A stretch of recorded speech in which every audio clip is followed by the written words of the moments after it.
Kita ada makam Ratu Kuning yang juga berada di sini yang telah mangkat pada tahun 1935. Kita ada kediaman Datuk Perdana ataupun Perdana Menteri yang ke-10 yang telah merentah Kota Baru pada tahun 1921 hingga 43. Dan ini merupakan gambaran-gambaran yang ada dari sudut sejarah. Next saya pergi kepada sudut nature. Kan nature, kita ada sungai sebagai satu elemen penting dalam sudut alam semula jadi ataupun warisan alam semula jadi. Kita ada bakau ataupun pokok-pokok nipah yang masih lagi terdapat di kawasan ini yang masih lagi dijaga dan digunakan dengan sempurna. Dan kita ada satu lagi semula jadi yang juga agak masyhur akhir-akhir ini, Pantai Nami yang berada di Kota Baru. Bukan di Korea, tapi berada di Kota Baru di kawasan Pantai Senok berdekatan dengan Pekan Datu. Ini merupakan warisan budaya yang ada di kawasan tempat saya, macam-macam ada. No wonder Kelantan has been said ataupun has been labelled as cradle of Malay culture. Macam-macam ada Dikir Baratnya, ada Rebana Ubi, ada Kertuk, ada Silat, ada Dikir Barat. Dan tak lupa juga ada beberapa culture lain, termasuklah projek Pasar Terapung yang telah kita adakan yang akan saya cerita kejap lagi. Dan kita ada juga Masjid Ar-Rahman, iaitu a new mosque yang mempunyai carving dari segi sudut wooden carving yang telah mengintegrasikan beberapa arkitektur seni bina pantai Timur Tengah dan juga seni bina Nusantara. Dan kita juga ada satu rumah api terendah yang I would say maybe one of the lowest in Malaysia or maybe also di Asia Tenggara lah. Next. Ini merupakan sejarah di mana yang Afzal beritahu tadi. We have set up our association considering that we have got a lot of things to do, we have a lot of things to assist the people, the communities. Therefore, the Persatuan Warisan Lembangan Sungai Pengeratu atau nama singkatannya Waspada telah ditubuhkan pada Disember 2016. Tujuan sebenarnya telah dinyatakan oleh Afzal tadi. Now I'm going to show you the video what we have di Pekan Datu. Silakan.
Daripada video tadi dapatlah saya dapat simpulkan di mana Pasar Terapung yang telah kita wujudkan pada 2017 September ini telah pun mengumpulkan masyarakat untuk menjalankan aktiviti-aktiviti berbentuk warisan kulineri.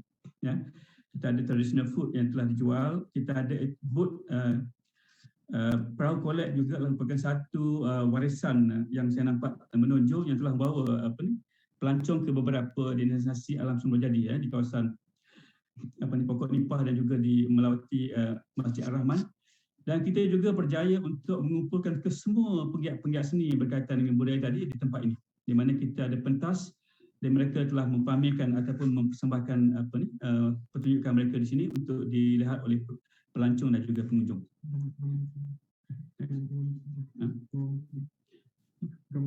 Okey. Okey, ini adalah satu success story lah, yang saya sendiri tak pernah jangka. After berumur 60 tahun, saya dihadiahkan dengan satu peristiwa. Seorang menteri pelancongan telah datang ke tempat kita pada 30 hari bulan yang lepas. So we had this session. Kalau tuan-tuan tengok semua sekali, macam mana saya pakaian saya dengan tanjaknya, dengan pakaian pendekarnya, dan sahabat-sahabat saya yang pakai semutar di atas kepala dengan pakaian batik. In fact, menteri sendiri pakai selempang batik. So this is, and then kita ada ukir yang telah pun dibuat oleh kita punya local punya community untuk dihadiahkan kepada menteri pada hari tersebut. Okay, next adalah cerita sikit mengenai because as town planner, I think tak cerita pasal local plan tak sah.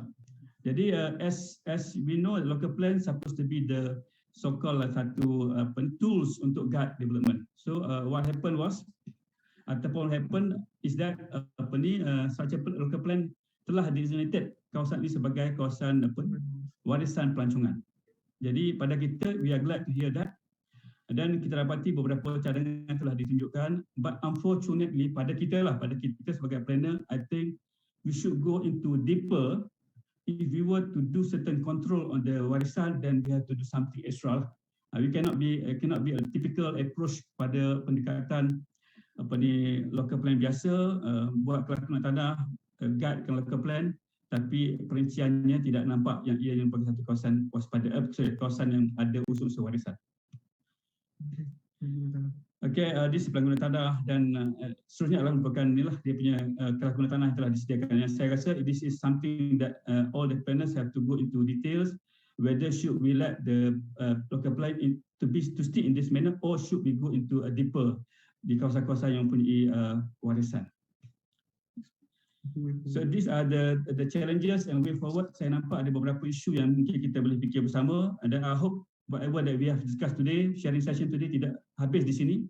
Somebody or someone has to bawa ke depan lagi. Saya tak mampu dan saya perlu bantuan daripada rakan-rakan lain.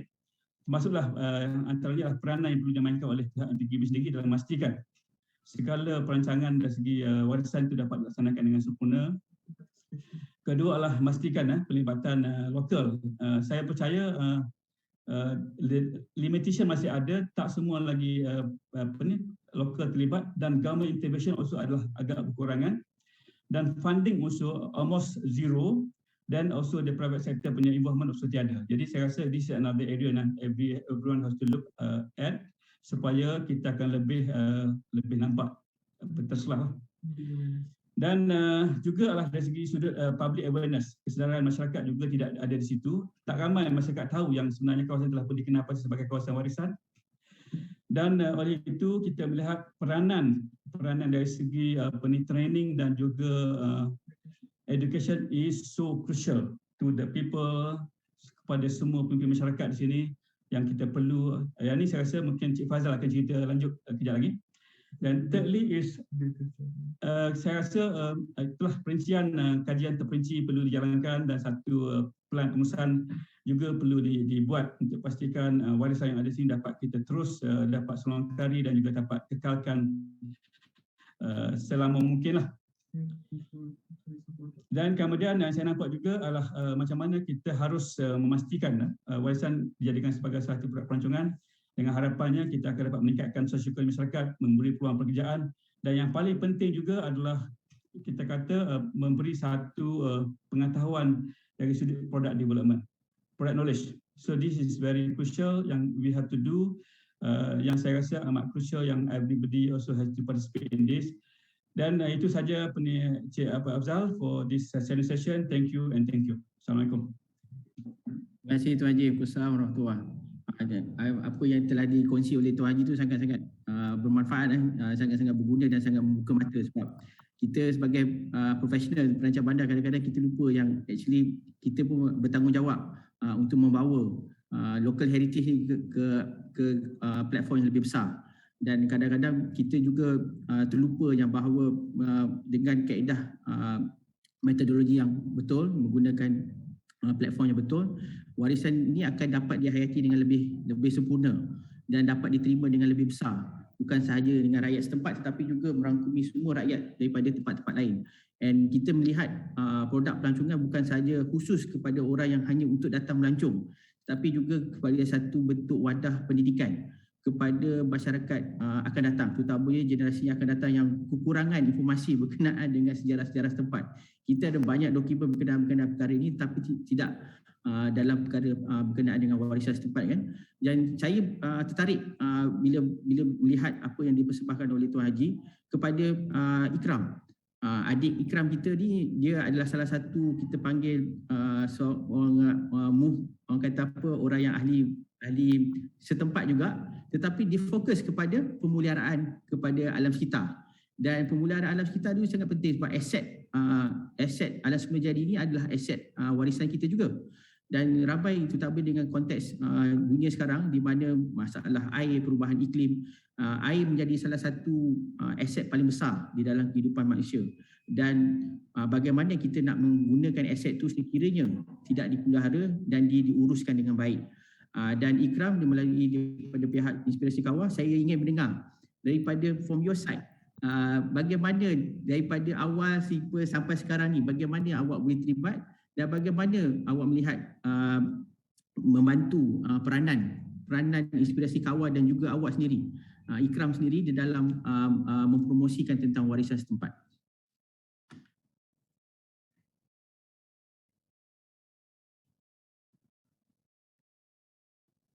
Alright, dengar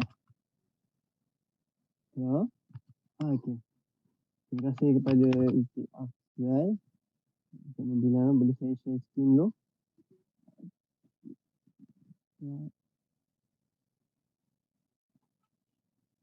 Okey, Assalamualaikum warahmatullahi wabarakatuh. Selamat petang. Nama saya Muhammad Ikram. Saya dari Ahli Inspirasi Kawah. So, nampak skrin? Okey. So, ini adalah tajuk saya adalah Nadi Sungai Selangor, yang mana ini adalah tempat utama aktiviti kami, iaitu di sekitar Sungai Selangor. Okay. So first thing first, saya introduce tentang apa itu Inspirasi Kawah. Okay, untuk pengetahuan semua, Inspirasi Kawah ditubuhkan pada 2013, yang mana waktu itu saya baru tingkatan 1 dan rakan-rakan saya ahlinya semua daripada golongan umur sekolah rendah, sekolah menengah, dan paling anggaran paling tua pun anggaran dalam 16 ke 17 tahun. So, kenapa Inspirasi Kawah? Mesti ramai tertanyakan. So, inspirasi adalah satu penggerak, iaitu kami ni sebagai penggerak menjadi inspirasi kepada komuniti setempat untuk melakukan sesuatu yang memberi manfaat kepada orang awam.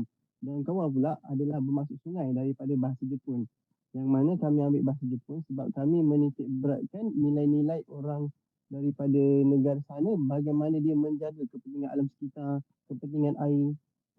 So kita ambil daripada aspek kaedah cara dia jaga, betul ketelitian dia. And then next, saya cerita terus lah. Sebab kita tak dapat masa yang terlalu lama, saya cerita terus untuk pengasas kelab kami lah. Kelab kami diasaskan oleh Encik Eddie Malik, iaitu seorang nature guide, tourist guide semua. Dan seterusnya, pengasas bersama adalah Encik Afan Nasaruddin dan Siti Norasia.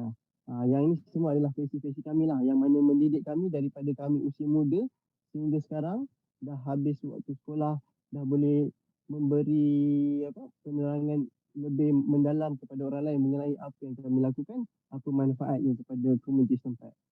Seterusnya penasihat kami adalah Dr. Zida Fatimah, iaitu profesor daripada Universiti Malaya, dan lagi dua orang adalah Pak Angar Razak dan Cikgu Yusof. Yang ini adalah komuniti tempat kami, yang mana mereka adalah supporter terbesar kami bila mana kami mula-mula diberikan tugasan untuk membentangkan apakah itu Inspirasi Kawah aktivitinya. So mereka adalah orang yang memberi jalan kepada kami, memberi ruang kepada kami untuk membentang di gerai-gerai makan, di restoran-restoran dan pelbagainya. Okay, seterusnya, ini adalah sebahagian daripada ahli kami, iaitu anggaran dalam 23 orang, tidak melebihi 70 orang. Dan waktu ini adalah kami ada program yang mana untuk melatih pemantapan diri kami untuk melatih lagi diri mengenali alam. Kami buat dan okeylah, di slide ada tulis iaitu yang termuda adalah antara 6 hingga 7 tahun yang menyertai kelab kami, yang mana kami akan melatih mereka walaupun mereka kecil, mereka tak berapa mahir, tapi kami melatih mereka macam mana cara untuk menjaga kepentingan sungai. Bukan untuk menegur orang lain buat salah tu, tapi untuk menjaga dari aspek diri sendiri. Okay, next slide. Okey, ini yang ramai nak tahu ni. Apakah peranan inspirasi kawah? So, peranan inspirasi kawah adalah 3 skop terbesar, iaitu kami sebagai saintis muda, seterusnya kami adalah host community dan juga kami adalah pemandu alam semula jadi. Yang mana kalau saintis muda, aktiviti-aktiviti kami seperti pemantauan kualiti air, pemantauan kelip-kelip, dan kalau ramai tahu di kawasan kami, Kampung Kuantan Pulau Selangor merupakan tempat famous untuk habitat kelip-kelip. Dan ia merupakan ekopelancongan untuk komuniti setempat di sini. Selain itu, host community kami juga mempelajari dan memberi pendedahan kepada orang awam. Bukan sekadar orang setempat, orang-orang pelancong di dalam negara dan juga pelancong international yang mana datang ke tempat kami, datang ke tempat kelip-kelip seperti pelancong dari Korea, dari Jepun. Kami mengajarkan mereka cara apakah aktiviti dan craft-craft tradisional yang ada di tempat kami. Antara yang famous di tempat kami adalah atap nipah. So antara pengusaha atap nipah yang terkenal adalah kami punya pengasas iaitu Encik Edi Malik, dengan nama Instagramnya adalah atap nipah. Boleh search. Kami belajar daripada beliau ni untuk cara menyemat. So which is yang mana pelancong datang, kami menerapkan bagi tahu mereka macam mana cara menyemat. Inilah tradisional semula jadi yang ada daripada sebelum ni. Okay, sebenarnya adalah pemandu alam semula jadi. Ini adalah kawasan Taman Alam adalah Kuala Selangor Nature Park, satu tempat kajian kami dan juga kami membawa pelancong masuk untuk melihat keindahan alam di sekitar bersebelahan Selat Melaka. Terusnya, ini adalah gambaran daripada jeti, iaitu ini adalah Sungai Selangor. Kita masuk ke next. Okey, ini adalah gambaran lembaran Sungai Selangor daripada hulu sehingga ke hilir. Dan kawasan kami adalah di Kampung Kuantan yang mana ada bulatan kami notkan. Itu adalah rumah kelab kami di area hilir. Ini adalah aktiviti-aktiviti yang ada di kawasan kami, iaitu seperti aktiviti pelancongan yang mana habitat kelip-kelip, pelancong memang gemar datang. Sebelum pandemik, memang banyak, terlalu ramai pelancong yang datang. Sehingga kan hari biasa pun, bukan weekend pun pelancong ramai datang, berbas-bas. Dan sekarang waktu recovery ni pun pelancong dah start ramai balik. Sebab dia orang tahu ini adalah satu-satunya tempat yang mereka boleh melihat kelip-kelip secara tradisional. Kita tak menggunakan bot. Semua yang ada kat situ menggunakan tenaga manusia sendiri, iaitu pendayung yang bawa. So lagi kita akan hirup udara yang segar tanpa sebarang asap. Kita akan lebih dekat dengan kelip-kelip tersebut. Contohnya adalah ini aktiviti-aktiviti komuniti setempat, iaitu menjaga mancing udang dan berbagai lagi. Dan juga yang last sekali tu, gambar belah kanan bawah sekali, itu adalah lotong. Dia adalah haiwan yang jarang dijumpai di kawasan lain. So next, kepentingan Sungai Selangor. So ini adalah antara kepentingan-kepentingannya adalah untuk komuniti, ekopelancongan, dan mostly untuk bukan sekadar rakyat tempat dan juga rakyat-rakyat di negeri geriling juga. Okey, so kat situ ada note, kita dah nak mempermudahkan lagi pengetahuan umum, iaitu kepentingan Sungai Selangor antaranya adalah 60% penyumbang kepada bekalan air di sekitar Lembah Kelang. Yang ini di mana adalah kepada Kuala Lumpur dan juga Selangor. Dan ia adalah nadi utama kepada komuniti setempat, iaitu sosioekonomi dan pelbagai lagi. Dan juga ia adalah perhubungan yang mana yang seperti saya cakap tadi adalah perhubungan untuk seluruh dunia, iaitu bagi sektor pelancongan. Sebab pelancong daripada luar negara pun ramai datang ke sini. Okay, tapi ini yang kita tak sedar. Tanpa kita sedar, inilah keadaan sungai yang sebenar. Mungkin waktu malam pelancong datang, dia orang tak perasan. Sebab waktu tu sampah mungkin dah turun bawah ataupun sampah di atas. And then bila waktu siang, waktu tengah hari, beginilah keadaannya. Sampah sarap di bawah tu, di atas tu, waktu kami membuat aktiviti pengutipan sampah, ini koleksi-koleksi sampah yang ada. Kami siap susun snap gambar yang menarik. Okay, so ini program yang kami jalankan, iaitu Sains Sungai Selangor dan juga Sains Rakyat. Sains Sungai Selangor ni mostly di lapangan lah. Kami buat macam pembersihan sungai tiap bulan sekali, setiap 1 bulan sekali, nursery komuniti Sungai Selangor. Kami buat penanaman pokok, penanaman semula. Lepas tu dan juga pelepasan benih hidupan akuatik. Sains Rakyat juga kami membuat pemonitoran kualiti air dan pendidikan bersama setempat. Okay, yang ni adalah program pertama kami, iaitu program Sayangi Sungai Selangor. Okey, ini antara gambaran pembersihan Sungai Selangor yang kami jalankan daripada awal penubuhan kelab sehingga kini secara berterusan, sustainable. Dan disertai oleh pelbagai pihak, NGO, Majlis Pembandaran dan pelbagai lagi yang berada di sekeliling kami untuk sokong aktiviti kami. Sebab pada mula-mulanya kami bergerak secara sendiri, dan apabila mendapat result yang drastik, yang memberikan database kepada yang sebenarnya adalah kepentingan. So, ramai pihak yang support, sepertinya Majlis Pembandaran Kota Selangor, NGO sekeliling seperti Atas Lega, ramai yang support kami. Kalau dapat perasan, ini adalah kutipan sampah seperti di gambar yang belah kanan sekali itu. Sampah itu terapung di atas pokok yang hanyut. Itu adalah gambaran pokok hanyut dan sampah itu terapung di atas tu. Kami naik sendiri ke atas tu untuk petik sampah-sampah di sekeliling tu. Sebab pokok yang hanyut dia boleh hilang, tapi sampah tu nak ambil masa beratus tahun untuk hilang sebab dia majoriti daripada kategori plastik.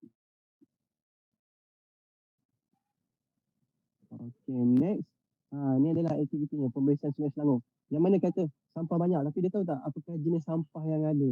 Ni contoh-contoh sampah yang biasa kita boleh tengok adalah daripada lighter, botol-botol dan juga ada tilam. Bayangkan, dekat sungai pun ada juga manusia yang membuang tilam. So, kalau tak kita yang alihkannya, dia akan hanyut ke mana? Itu kita tak tahu. And then, tak pelik juga kita ada jumpa washing machine. Bayangkan, macam mana sepatutnya kalau seperti washing machine dah tak guna, kita akan buang dekat tempat pembuangan sampah. Tapi ini ada dalam sungai. Dan yang lagi menarik, kami jumpa traffic light. So traffic light di mana? Seperti kita tahu, yang ada di sungai hanya sampan. Adakah sampan pun ada traffic jam, memerlukan traffic light? Tapi inilah sampahnya yang jumpa. Ini antara gambaran sampah yang kami susun untuk footage aktiviti kami. Yang ni pembersihan gambaran kami bawa naik ke atas jeti untuk pengasihan sampah itu. Yang ni adalah database pembersihan Sungai Selangor yang kami lakukan daripada awal penubuhan, daripada 2013 hingga kini. Tapi di awal penubuhan kami tak mula catatkan rekod, sekadar untuk latih diri bagaimana cara nak susun kutipan sampah. Dan start 2016 kami start rekodkan. Yang ini daripada 2016 kami dapat dalam anggaran jumlah 2,892 kilogram dan setiap tahun meningkat jumlahnya. Jumlah kutipan sampah meningkat adalah daripada aspek kaki tangan, penggerak yang menjalankan program. Makin lama makin ramai yang collaboration dengan kami, cooperation dengan kami. So makin ramai penggerak, makin ramai yang nak jalankan program bersama kami. Boleh jadi dalam sebulan kita boleh buat dua kali pembersihan sungai. Ini adalah gambaran nursery sungai community. And then ini proses penanaman pokok lah. Terusnya ini tu sama nursery penanaman pokok. Kami semai benihnya dan kami bawa ke lapangan untuk tanam semula pokok-pokok. Sebab kita tahu ada di kawasan riparian tepi-tepi sungai yang dah runtuh, pokoknya dah hanyut. Kita buat penanaman semula, mungkin dalam lagi 9 ke 10 tahun ini akan membesar dan jadi penting untuk sungai tersebut. Ikram lah, minta maaf. Satu minit lagi. Okey, baik. So kita ini pelepasan benih hidupan akuatik. And then next rakyat. Sains rakyat ni pemonitoran kualiti air. Ni kami juga buat untuk ukur kualiti air, yang mana jenis-jenis jenis-jenis apa yang ada dalam air tu, macam asid ke, alkali ke yang berlebihan, kami akan buat pengontiran dan buatkan rekod setiap bulan. Ni contoh graf yang kami lakukan, yang kami create. Makin cantik bentuk love tu, makin elok lah sebenarnya tu. Okay, so ni pendidikan berasaskan setempat, iaitu kami bagi balik knowledge kepada orang awam, kepada NGO yang datang mengenai haiwan, tumbuhan dan apa segala yang ada di nature berkaitan dengan tempat kami. Okay, ini kerjasama inspirasi kawah dengan komuniti setempat, badan kerajaan, IPT, korporat dan juga NGO yang terdekat. Okay, so impak dia, inilah impak dia. Pengetahuan umum kepada orang sekeliling, sosioekonomi, hubungan antara sebuah kumpulan kecil dengan NGO besar, dan juga pemeliharaan secara sustainable, berterusan sehingga selama-lamanya. So, kami sentiasa create the new method. Okay, next. Ini adalah yang saya cakap tadi, pengasas blog kami. So, sekian, terima kasih untuk slide. Okay. So, ada masalah lagi ke dalam, saya ada satu video dalam 2 minit. Sempat ke? Untuk share.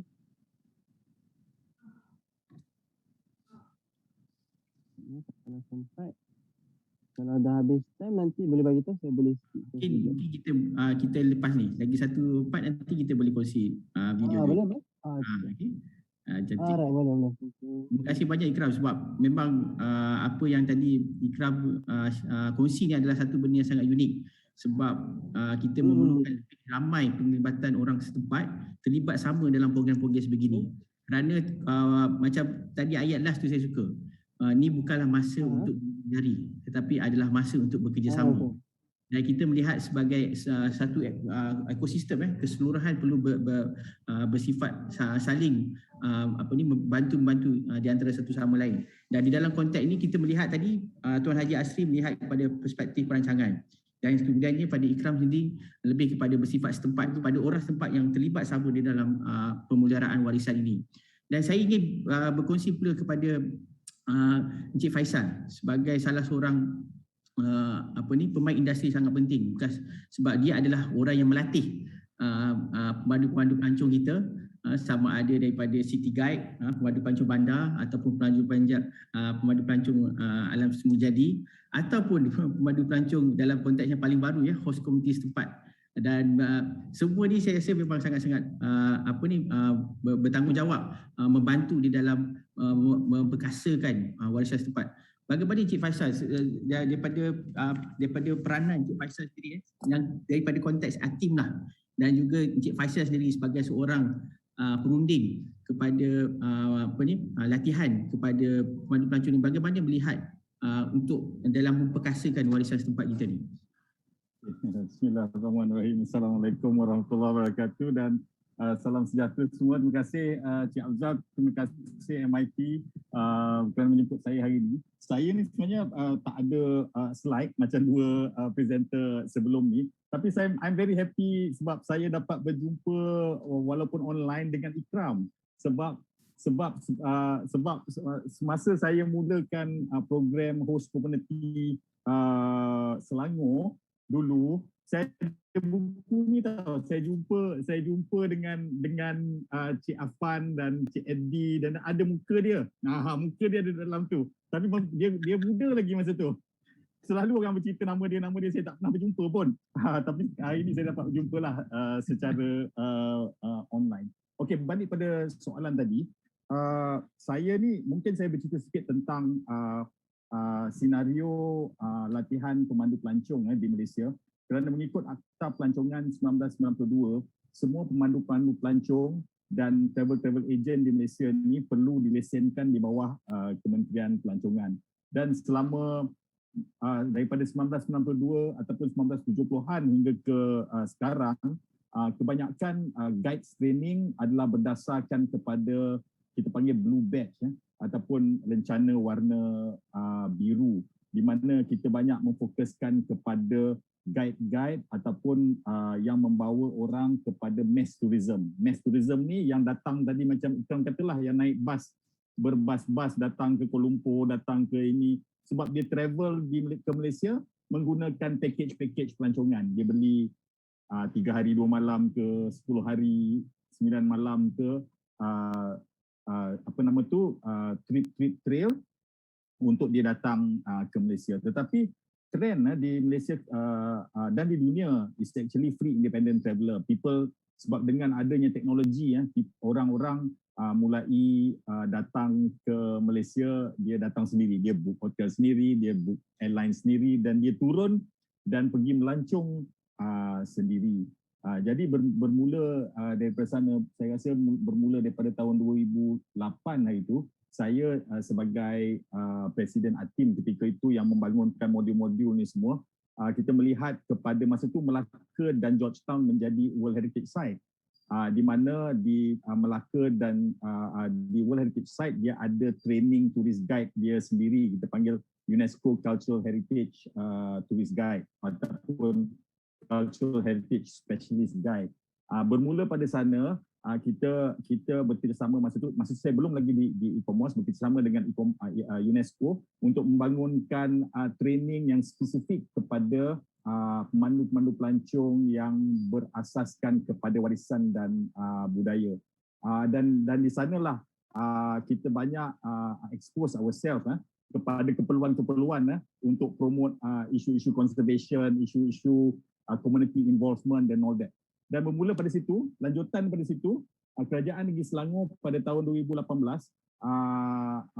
decided yang dia nak membangunkan host community setempat.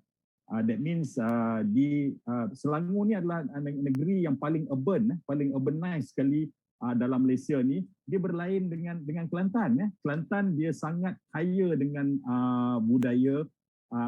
Tapi di Selangor ni mungkin urbanization dah banyak membunuh ataupun mengurangkan budaya-budaya yang ada. So dari segi pelancongan, kita selalu kata ataupun dari segi destination planning, kita selalu kata Kelantan have comparative advantage sebab comparatively they are more culturally rich. Tetapi Selangor have competitive advantage. Dia ada competitive advantage sebab dia ada access, dia ada lapangan terbang, dia ada guide, dia ada apa. So saya melihat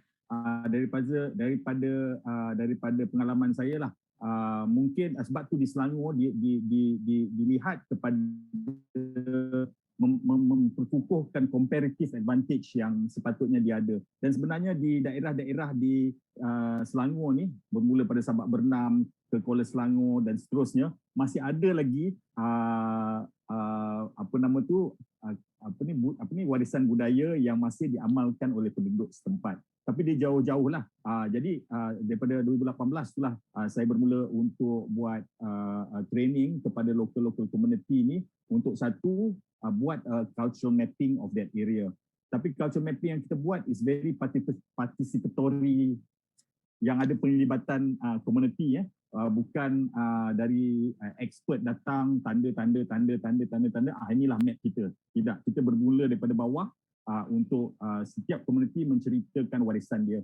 Dan warisan ni can be as simple, tak semestinya bangunan yang berkubah, berukir, cantik, tapi mungkin rumah buruk yang dalam satu pekan lama pun boleh jadi warisan kerana dia ada signifikan juga tempat itu. Dan kalau kita pergi ke England sekalipun, kadang-kadang rumah buruk yang dibawa kita pergi tour ke bandar-bandar kecil tu, old farmhouse yang buruk-buruk tu juga. Tapi kalau kita pandai bercerita, macam tadi Tuan Asri kata, kita kalau pandai bercerita, batu pun boleh jual, pokok pun boleh jual. Kalau tuan-tuan ingat, kalau siapa pernah pergi Amerika kan, Amerika ni ada satu pokok tau.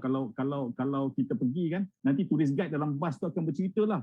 Oh dulu George Washington, presiden pertama dia, George Washington dulu perang lah, bergaduh dengan orang putih lah, dengan England lah. Jadi malam sebelum tu dia menang. Dan malam sebelum dia menang tu dia tidur dekat satu batang pokok. Dan sebelum dia tidur dia ikat kuda tu pada pokok tu. Jadi kita pun turun. Nanti guide kata, inilah pokoknya. Semua orang pun ambil gambar. Bila kita balik, kita kata, pokok pun boleh jadi produk pelancongan. Asal pokoknya. Tapi because interpretation cerita dia jadi menarik. Jadi di Selangor lah saya cerita sikit. Di sana saya pun quite familiar dengan Eddie and Kuala di Kuala Selangor tu. Dia quite successful di mana dia boleh attract people from Kuala Lumpur, because people from yang datang ke Kuala Selangor ni dia lebih berlebihan kepada turis Kuala Lumpur. Kuala Lumpur ni ada banyak turis yang datang, dia ada business trip and all that, dia boleh datang. Jadi itulah, kadang-kadang kita melihat pelancongan ni, kadang-kadang kita ada apa kita panggil unbalanced tourism. Maksudnya setengah tempat tu penuh sangat turis, macam mungkin Melaka sebelum COVID, tetapi ada tempat tu mungkin dia ada warisan dunia, macam contoh Lenggong. Lenggong di Perak dia warisan dunia. UNESCO lagi, tapi tak ada turis pun datang. Sebab dia agak jauh, dia competitive advantage tu dia agak kurang. Tetapi tidak menghalang sebenarnya kalau ada perancangan yang lebih besar, bagaimana kita nak melihat suatu kawasan tu menjadi destinasi pelancongan. Dia ada destination management planning, dia lain sikit dengan urban planning. Destination management planning ni lain, dia melihat kepada connectivity, dia melihat kepada the feeling of orang masuk, keluar, rasa macam itu. Sebagai contoh, saya lihat di Kelantan lah, ramai turis sebenarnya terbang turun ke Kota Baru, tetapi dia lalu saja untuk ke Pulau Perhentian. Jadi Kota Baru ni jadi tempat lalu. Sebab tu saya kalau turun Kota Baru, kalau dulu lah sebelum COVID saya nampak, tapi bila tanya, saya lalu saja. Sedangkan dia tak faham, dia tak tahu yang di Kelantan tu ada banyak yang dia boleh stay one more night or two more night sebelum dia pergi ke dia punya destinasi di perhentian ke mana kan, because attraction di sana ialah di pulau-pulau sana.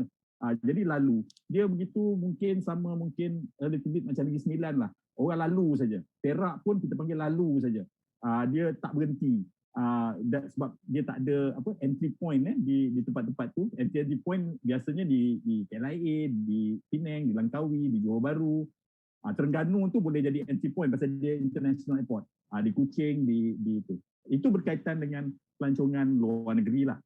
Tapi saya rasa sekarang ni post COVID, domestic tourism is getting to be more important, because baru ni pun saya pergi ke Alostar, saya pergi ke banyak tempat-tempat di Kuala Kubu yang saya buat training host kan. Tempat-tempat ni ramai orang pergi, because Malaysian baru sedar yang tempat dia pun cantik. Di Kelantan saya tengok Haji Hasri punya pun menarik itu. Ramai orang bandar ni kadang-kadang dia pergi sawah padi di Sekincan pun kata menariknya tempat ni. So domestic tourism is going to be the in thing, because international travel will take more time to recover.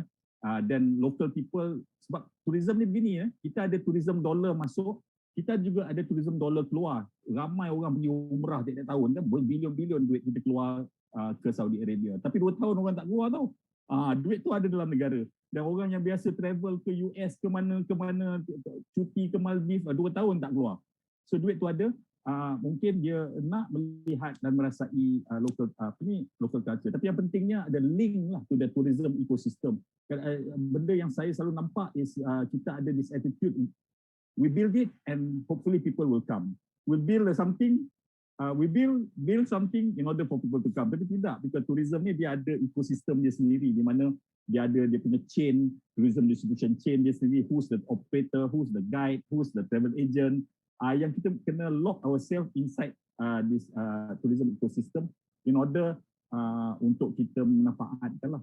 So saya juga bersetuju tadi itu dari segi education local people which is very very important. Akhirnya tourism ni cannot be benda yang belong to the big people, but also belong to the rakyat.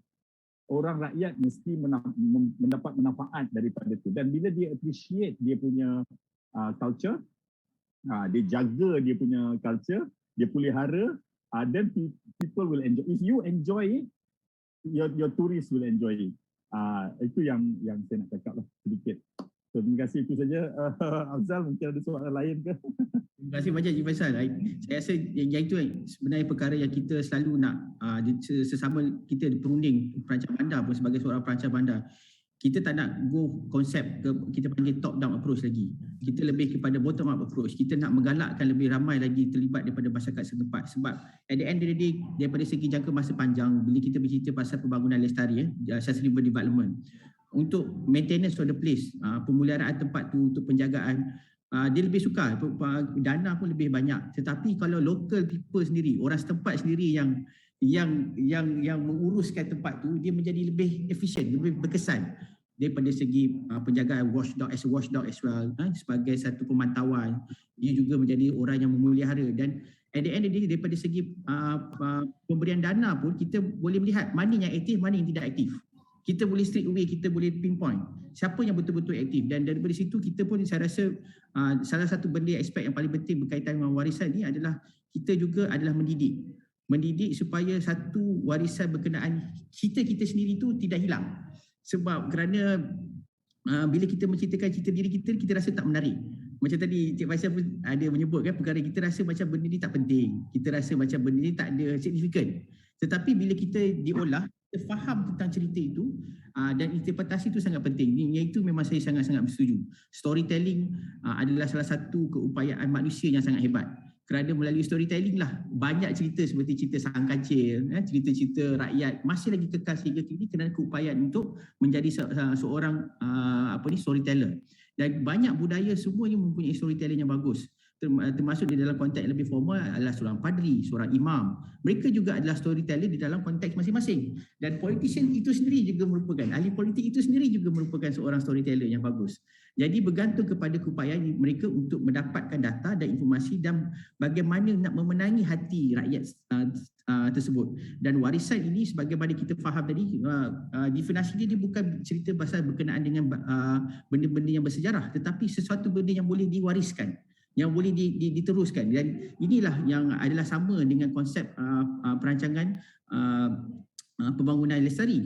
Sustainable Development is in order for us to be able to sustain for the future generation. Kita bukan hanya untuk buat benda ini hanya untuk apa kita lihat sekarang lah. Jadi di dalam konteks itu saya ingin bertanya pada Tuan Haji Asri lah.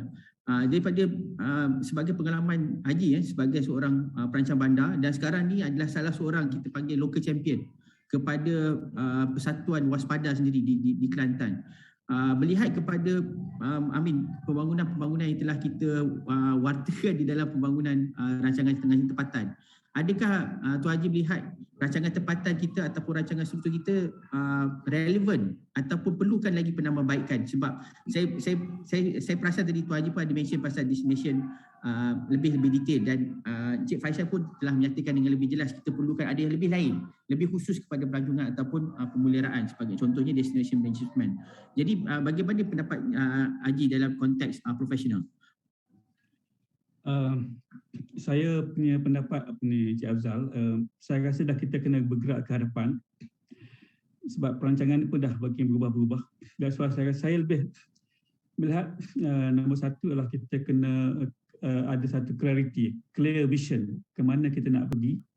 Kedua, kita kena berubah, change, kita kena berubah. Nombor tiga, kita kena kreatif. Nombor empat, we have to have collaboration, and next adalah we have to ada coordination. So maknanya saya melihat local plan ni perlu diubah sesuai untuk mengambil kira atas keperluan semasa dan keperluan masa hadapan. Jadi oleh itu aspek-aspek pemeliharaan perlu diberi satu tumpuan yang besar supaya di akhir sekali sektor pelancongan itu sendiri tidak melihat dari sudut yang pelancongan per se, but pelancongan itu akan lebih nampak terperinci dan lebih dapat dirungkaikan dengan satu keadaan yang lebih baiklah. Sebab saya melihat sekarang ini pendekatan yang dipakai semasa ini ialah bahaya yang berlaku sekarang ini ialah kalau local plan itu menggunakan pendekatan yang sama di kawasan warisan. Can you imagine anybody can go in and do anything what you like? You can have any as long as you fulfill the general requirements of the authority. Jadi ini bahaya. Contoh tempat saya sendiri. Bayangkan kalau saya sendiri nak letakkan satu bangunan tinggi, tak ada siapa boleh halang. Tetapi sedangkan saya telah menghilangkan aspek-aspek warisan tadi. Maknanya aspek pertimbangan warisan telah terhilang disebabkan kita tumpu pada economic development. Therefore, saya merasakan bahawasanya local plan kena sedikit detail, perinci, supaya garis panduan itu dapat memberi satu panduan kepada pemaju-pemaju, dan kita juga kena bersedia. Not just the town planner, but the local authority also must have the knowledge macam mana mereka nak kawal. The typical approach is no longer applies in this particular case. So maknanya saya melihat semua orang kena belajar, semua orang kena dapat edukasi yang lebih tinggi, semua orang kena lebih fokus kepada apa yang kita nak buat ke arah untuk pencapaian dari sudut menjadikan tempat sebagai tempat warisan. Terima kasih. Terima kasih Haji. Satu perkara yang Haji nyatakan jelas yang tadi memang untuk mendapatkan continuous learning pendidikan yang Ya, ya. betul berkenaan pemuliharaan ni dan ini sangat berkait rapat dengan apa yang Ikram adik Ikram kita berkaitan dengan pendidikan berterusan kerana apa yang telah dilakukan oleh pihak Inspirasi Kawak adalah satu berkaitan dengan pendidikan dan Ikram adalah satu kata contoh hidup Ikram satu contoh hidup yang kekal yang segi kita nampak bagaimana pendidikan yang berterusan itu membantu rakyat setempat itu berasa bangga dan kemudian dia ada perasaan bertanggungjawab kepada tempat itu dan seterusnya di dalam masa sama dia akan memelihara warisan itu untuk ditransfer ataupun diteruskan kepada legasi yang akan datang. Dan dalam konteks itu saya nak bertanya pada Ikram, selepas beberapa tahun di dalam program Inspirasi Kawan apakah halangan-halangan yang dihadapi oleh pihak Inspirasi Kawah untuk menunjukkan warisan tempatan ini kepada pelawat tempatan dan bagaimana cara pihak Inspirasi Kawah untuk memperbaiki masalah tersebut.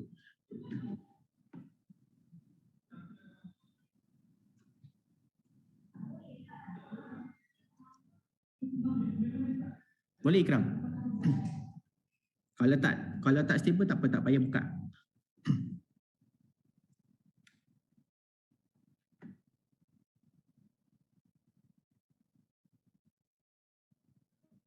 Tak apa. Sebab sekarang ni mungkin Ikram menghadapi masalah.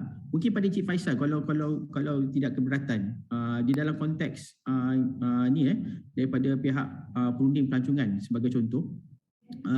Tadi kita pun nyatakan tadi pendidikan berterusan dan melihat kepada konteks pendidikan berterusan ni di kalangan pemandu-pemandu pelancong juga bagaimana terutamanya di dalam untuk merubah fikiran daripada konteks mass tourism kepada satu tourism yang kita berasaskan lebih bertanggungjawab, responsible tourism ataupun sekarang ni kita fokus yang kita melihat ni lebih pada experiential tourism. Adakah ini akan membantu daripada segi pemandu-pemandu pelancong ni memberikan pasaran yang lebih baik kepada produk-produk pelancongan mereka?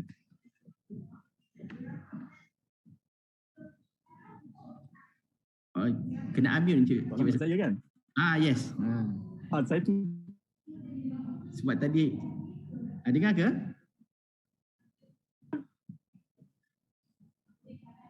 Halo. Okey Cik Faisal, dengar. Tadi soalan dia tentang pendidikan berterusan, continuous learning. Ya.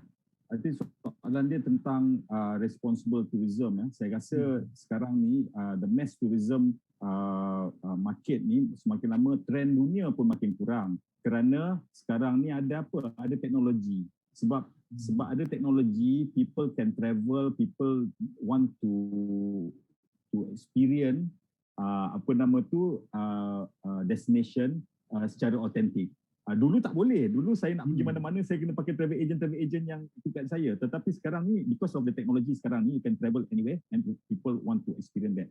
And I think dekat Malaysia offering macam ini perlu ditambahkan especially by the local community because the trend is happening and people are travelling, people want to see, especially now orang-orang the urban area nak pergi ke rural area to experience. Dan saya rasa dengan penggunaan teknologi itu agak penting untuk dia reach out to the market yang diperlukan. Dan saya rasa edutourism, that means kita bukan edutourism yang kita pelancongan. Edutourism dari segi people come to not just to be entertained but also to be educated. Dalam training host community kita make sure that a lot of the experiential tourism ada dua keyword yang kita kata, educate and entertain. Because kalau educate saja people boring, people on holiday and they listen to lecture, dia tidur.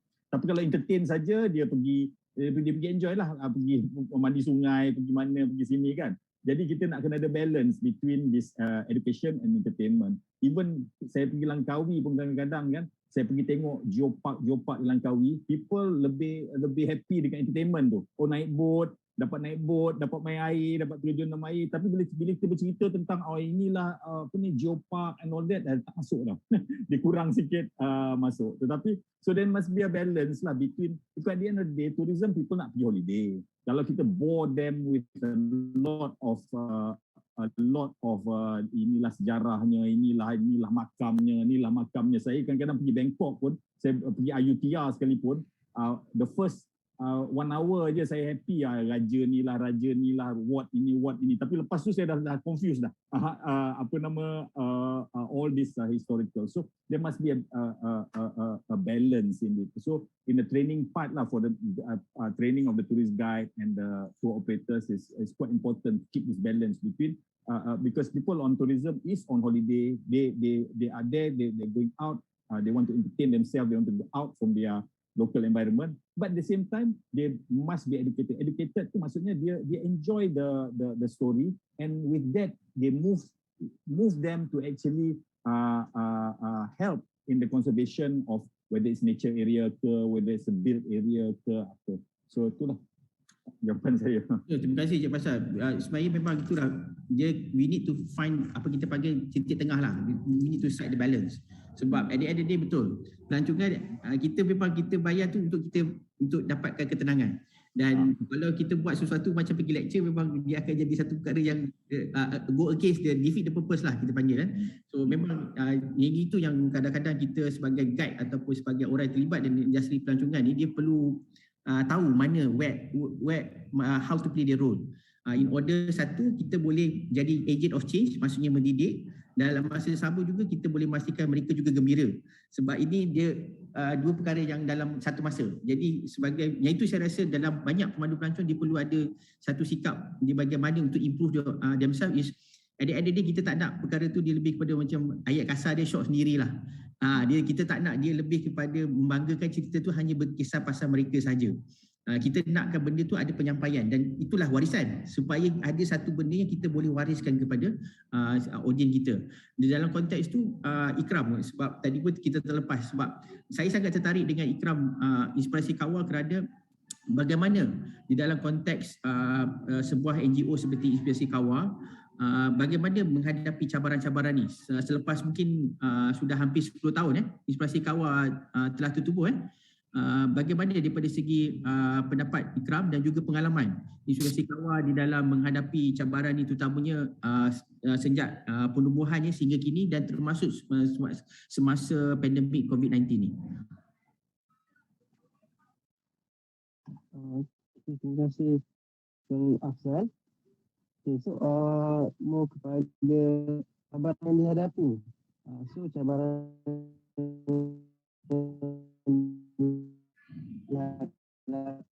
adalah aktiviti yang mana kalau diikutkan aktiviti kami sentiasa ada berterusan, yang mana kami aspek sustainable itu sentiasa ada. So untuk dalam 1 month kita akan ada berbagai aktiviti daripada pengasihan sistem pekerja dan pelbagai lagi water monitoring. Dan apabila seperti mana yang kita tahu di waktu pandemik, kita punya aktiviti berbagai yang tertangguh. So yang mana kita ada collaboration dengan NGO tertentu, kita dah tertangguh, dan untuk bila dibuka semula ni kita jadi rasa sikit lah untuk menyusun balik aktiviti yang sedia ada, yang mana kita akan start daripada pengurusan sampah, yang mana kita ikutkan, dan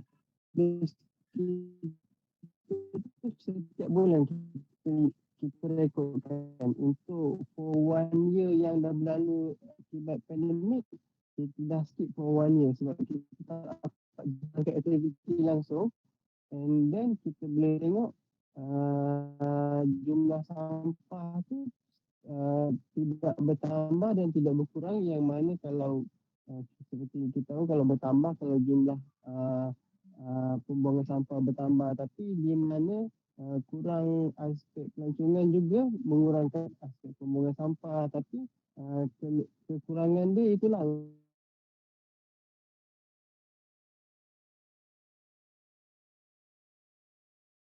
untuk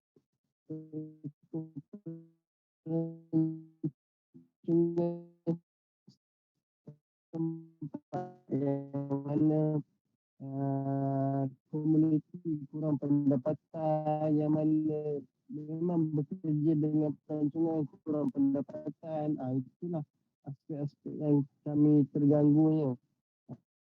Tak dapat bantu sama lain. Boleh diselesaikan, kita akan serahkan kepada dia, menjadi sumber pendapatan dia juga.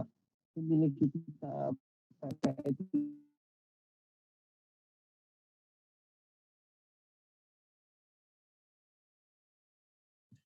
Okey Ikram, saya rasa kita hadapi masalah daripada segi rangkaian internet. Ikram kalau Ikram ni saya rasa tadi saya boleh rumuskan apa yang saya dapat dengar daripada Ikram tadi. Salah satu cabaran besar sewaktu COVID-19 adalah kehilangan pendapatan, dan kebanyakan mereka ni sangat bergantung kepada sektor pelancongan sebagai sumber pendapatan mereka. Dan apabila tertutupnya pintu-pintu utama masuk melalui pintu-pintu antarabangsa, sememangnya pemandu-pemandu pelancong dan orang yang terlibat dengan industri pelancongan secara total ataupun secara keseluruhannya di dalam sektor pelancongan memang sangat-sangat terjejas, dan ini tidak dapat dinafikan. Dan kita sendiri pun sebagai rakyat setempat pun kita cuba membantu, tetapi kengkangan daripada pergerakan juga menyebabkan salah satu ini adalah menyukarkan mereka untuk terus meneruskan kelangsungan hidup. Dan saya ingin pergi kepada satu soalan daripada pihak audiens kita hari ini. Siti Atira Ishak ni telah menanyakan bahawa boleh tak kita boleh beri pandangan berkaitan dengan perancangan heritage conservation dengan tujuan untuk menarik pelancong versus menjaga nilai estetik sejarah, di mana kadang-kadang penjagaan heritage ini hanya untuk pelancongan dan hilang nilai estetiknya. Dan saya rasa jadi yang lebih sesuai ni memang kita tepat inilah kita pohon Tuan Haji Asri lah, kerana saya rasa lebih pada pengalaman dari Haji Asri. Dari sudut pandangan saya Syed Afzal dan juga semua, yang pertama ialah kita kena, we have to go back to the procedure lah. The first procedure is kita kena tengok balik apa kekuatan values yang ada pada tempat itu, significant of that particular area or particular buildings or particular objects. Dan daripada situ baru kita tahu di mana kita nak bawa benda tu. Jadi maknanya yes, we need to be integrated with tourism, betul, sebab kita perlukan keuangan, because kalau kita sekadar meletak satu bangunan just for the sake of menunjuk pada orang tanpa untuk digunakan untuk pelancongan pun tak bagus, because kita perlu funding, kita perlu pembiayaan untuk maintenance sebagainya. So in a way we have to find ways supaya integrasi dengan pelancongan itu ada, tetapi kita harus kawal supaya ada unsur-unsur yang kita namakan sebagai responsible tourism tadi. Sebab kita tidak boleh biarkan ramai orang datang, kita kena kawal siapa yang patut layak untuk masuk situ, berapa numbers yang patut ada dan apa yang kita patut buat. So maknanya kawalan perlu diadakan. That's why saya rasa pelan pengurusan berkaitan dengan kawasan tersebut perlu ada, supaya ada satu kita panggil operational guidelines untuk pastikan bangunan itu dapat dijaga dengan baik tanpa kita tanpa kita menolak just focusing on one single aspect. Pada saya kalau kita cerita pasal klasterian, kita kena menggabungkan klasterian dari sudut sosial, klasterian dari sudut ekonomi as well as alam sekitar. So maknanya these three aspect has to be well gel, well integrated, supaya at the end of the day kita akan dapat achievement yang terbaik. Instead of kita focusing on one single aspect pun tak bagus. Kalau kita sekadar for the sake of pelihara tanpa ada pelancong pun tak bagus, because we need people to come, we need people to view, we need people to memberi keuangan kepada kita, dan we need people to participate, because community will not participate if they don't get income.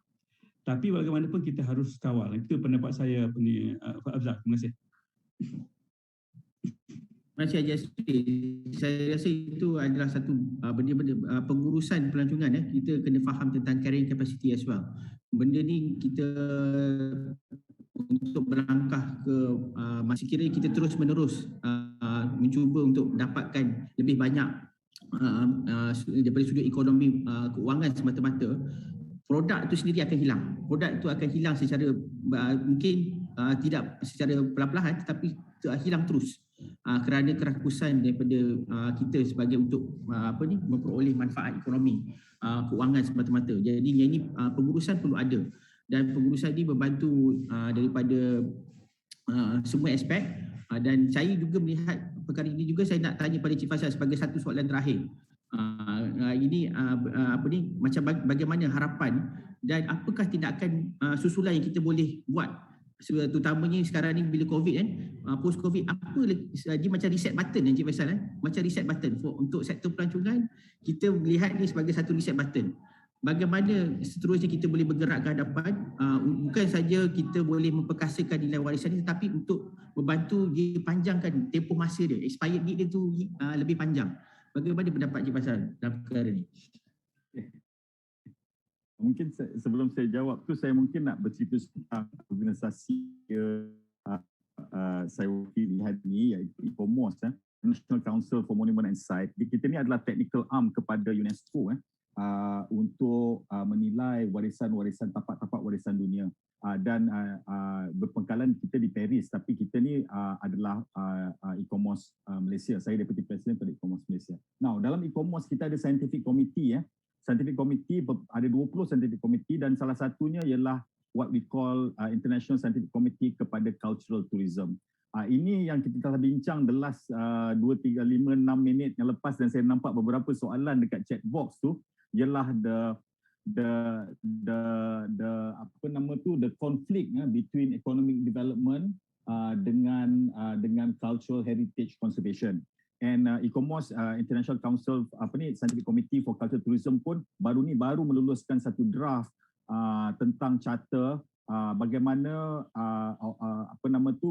kita provide guidelines draft charter kepada cultural tourism. And important features dalam situ ialah kita tidak melihat economic development and cultural conservation sebagai dua entiti yang berkonflikting, tetapi they should be complementing each other, especially now with trends of tourists yang nakkan authentic experiences, bukan tengok saja, tengok silat, tengok makan ini, tapi to actually itu kita melihat tourism tu boleh jadi pemangkin kepada conservation rather than sebagai satu konflik ataupun berlawanan dengan itu. Jadi perkara-perkara seperti capacity carrying capacity, perkara-perkara tentang educating the tourists about being responsible, about enjoying authenticity. Turis pun kadang-kadang tak suka kalau benda tu dah jadi dah tak autentik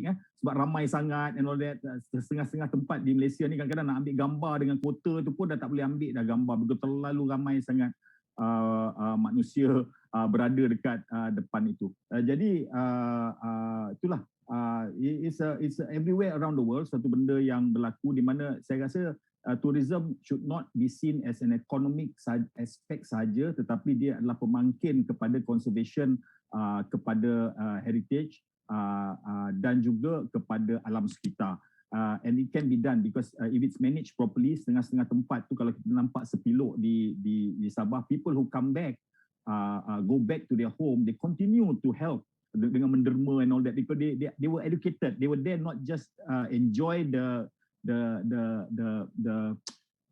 experience there, but they are also educated on the need to actually sustain and preserve the conservation. Because dia rasa sayang, dia nampak kadang-kadang Bangkok sekarang dah ada tempat-tempat yang lama-lama ni kan, dia nampak even di Selangor orang-orang yang buat tarian dabus for instance, dulu dah nak mati dah pun tak ada orang nak menari tarian-tarian ni, tetapi because turis datang, the young was get an authentic experience, dia kita hidupkan semula. So ini pemangkin kepada conservation. Dan saya betul lah dengan COVID ni tourism as a whole stop. Tetapi saya tengok kadang-kadang Sungai Melaka jadi bersih, sungai ni jadi bersih, tempat-tempat yang dulunya penuh dengan orang tu suddenly jadi bersih kan, macam alam ni reset itself to do it. But I think now COVID dari Kementerian Pelancongan pun tak mau cakap COVID to pandemic, COVID to endemic sekarang ni, di mana we have to live with it and we have to travel safe. I think it's a chance for the local domestic tourism, especially the cultural tourism part lah, to actually memanfaatkan diri lah dalam situasi sekarang. So itulah terakhir pada saya. Terima kasih. Terima kasih banyak Encik Faisal. Saya rasa kita pun dah sampai ke akhir sesi. Sangat-sangat engaging sebab kita dah lebih daripada sejam dan kita dapat tambahan masa daripada pihak urus setia. Jadi sebab sebenarnya ada banyak lagi soalan yang saya tak sempat nak berkongsi sebab kekurangan masa. Tetapi sebagaimana yang saya nyatakan tadi, pihak daripada Tuan Haji Asri sendiri daripada pihak Waspada dan juga MIP, Encik Faisal daripada ICOMOS dan juga ATIM, dan juga tak lupakan adik Ikram kita yang juga menjadi pendukung utama kepada Inspirasi Kawah. Dan melihat kepada ni, saya tertarik pada satu quote yang saya tulis semalam, adalah dia kata berkaitan dengan sesi kita pada hari ini adalah the only thing necessary for the triumph of evil is for good men to do nothing. Jadi adakah kita membuat sesuatu, kita perlu bertindak. Dan kata-kata daripada Ikram tadi adalah sangat sesuai untuk kita tutup sesi pada petang ini. Jangan sahaja menuding jari tetapi harus bekerjasama. Dan kita harus berdamping terus dengan alam sekitar juga dan juga warisan budaya kita. Terima kasih sekali lagi daripada pihak sekretariat kepada Tuan Haji Asri dan juga Encik Faisal, dan tidak lupa pada adik Ikram. Kepada semua yang berada dalam ni, sokong industri sektor pelancongan kita terus dan membantu, terutamanya pengusaha-pengusaha tempatan, beri mereka peluang untuk hidup semula, bantu untuk rakyat kita untuk memelihara dan juga menikmati, dan seterusnya kita bersama-sama memelihara warisan, bukan saja warisan budaya tetapi juga warisan alam semula jadi untuk generasi yang akan datang. Terima kasih sekali lagi dan saya ucapkan terima kasih dan Assalamualaikum warahmatullahi wabarakatuh dan selamat petang. Salam.